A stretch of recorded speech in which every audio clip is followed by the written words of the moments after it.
You have seen in the previous lecture how to write programs that display text using the print function.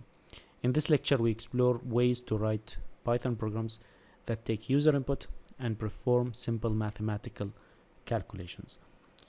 We will also look into the concepts of data types and variables, which are useful when you want to store intermediate results of computations done in your program.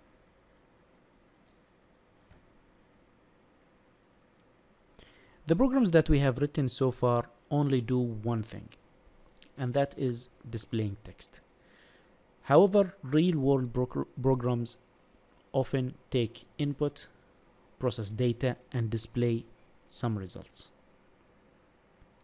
Consider, for example, a spreadsheet program which allows you to enter different kinds of data and performs calculations and might also summarize the data into charts.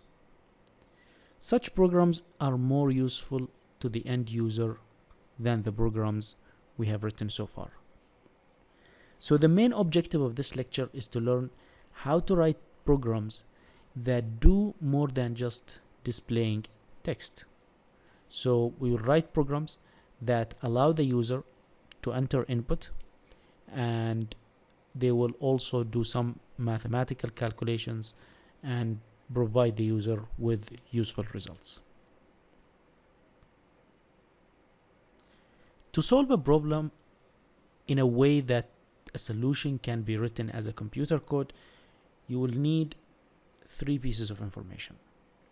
You will need a clear statement of the problem, a specification of what is the input, and a specification of the required output.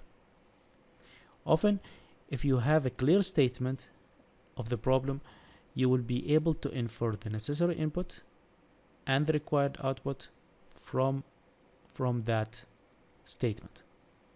However, not all problems will be straightforward, and you will have to make some assumptions about the given problems. The solutions of your problem can be depicted as, or can be visualized as, a black box. This black box takes some input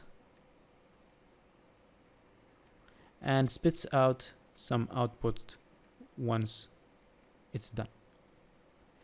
What goes inside this box is going to be your job.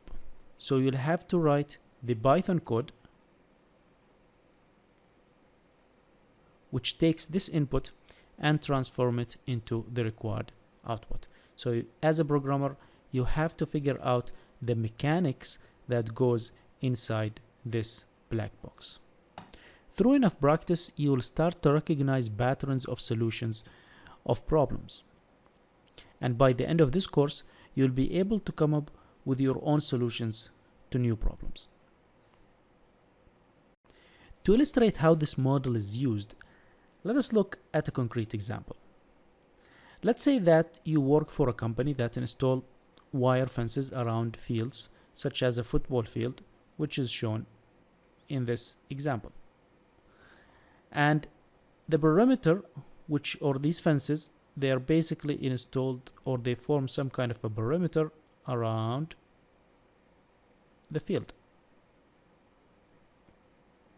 And the material of these perimeters, or the material of these fences, depends on the length of the perimeter. So your job as a Python programmer is to write a program that takes as input the length and width of these fields and compute the perimeter of the fence that is needed to enclose such fields. To get started in the path of solving these problems, there are three questions that you need to address. What are the inputs to this problem?